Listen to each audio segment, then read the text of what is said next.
All right, so our last game session, what I did for prep was I jotted everything down on a piece of paper for my encounters. I had everything else on the laptop, which was fine, it just wasn't very quick for me, and I didn't like having to find different things on the computer. I felt like it took me away from my player's engagement and put me down in the computer screen. I don't like that. So as I mentioned in a previous video, I am going to try and use the Pathfinder sheets that come with the books, like the NPC, the settlement, the campaign sheets.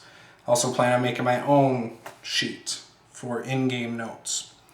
Now, not sure what you guys use, after you watch this whole video, let me know what you use. I'd love to hear that stuff.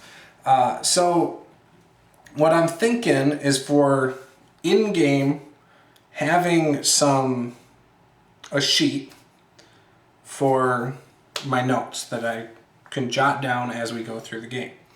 Now, the things I am going to be bringing to the table for my sessions, I'm going to have my encounters. So I'm going to have a sheet for one encounter that's going to have my monster stats and space for other for hit points for all the different monsters and maybe the individual items that they have. And I'll tweak certain ones, so if one has like a long sword and another one has a crossbow and a dagger, it'll adjust different things. So each one will be different on there. So if I got like 30 bandits, they're not all going to be the same. So they're all going to be slightly adjusted. Then I'll do the same thing for monsters on another sheet if that's another encounter, so on and so forth. The other thing I am planning on doing is bringing I'm going to take graph paper so I can possibly make things up on the fly for maps if I need to, or in case, because right now I use the Paizo flip mat from the beginner box, and so if I don't have terrain for something, I use that. Well, it's only so big, so if they travel off there, I need to have the graph paper for the map. And what I'll do is I'll give it to a player and tell them to map the dungeon, for example. And that way I know where things left off at the edge of the sheet, too. And so then if we have to go back, we can, know how to draw it out. But, and again, that is something I plan on putting on the players to do.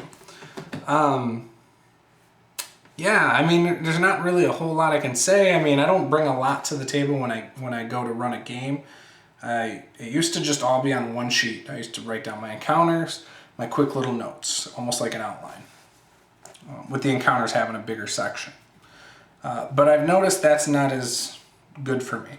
The other thing I'm thinking about bringing is I started making a chart the other day with random names by race and gender. So I plan on using that for my game as well. And I like to have a copy of my players' character sheets. That's like the very bottom of my whole stack of stuff.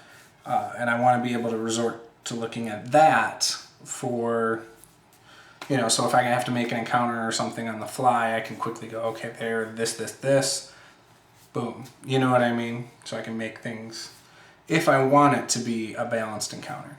Obviously, I don't stick to the formula. Most of my prep has nothing to do with what level players are.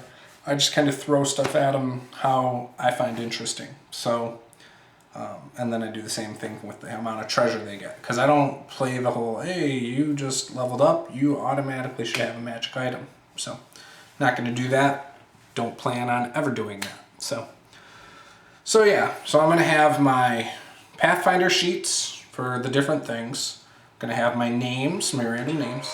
I'm going to have my phone's going off like crazy today. I'm going to have my random names for different races.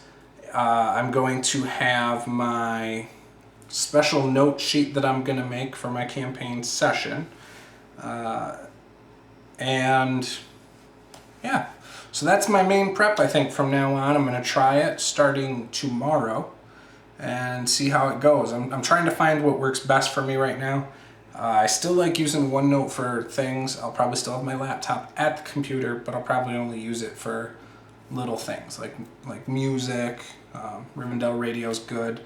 Plus, you can find free open gaming license or open license music online places. So I might use some of that, but all sorts of different things you can do. So, but this time my goal is to not be buried in my laptop while the session goes on. I like to be able to focus on their reactions more, and I don't feel like last session I was able to do that. So I'll let you guys know how that goes.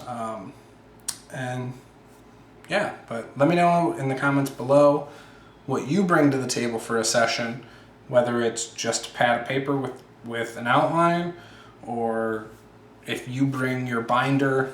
Tell me what's in your binder and what you find works for you the most. So that's it. Hope you enjoyed this video. Thanks. Bye.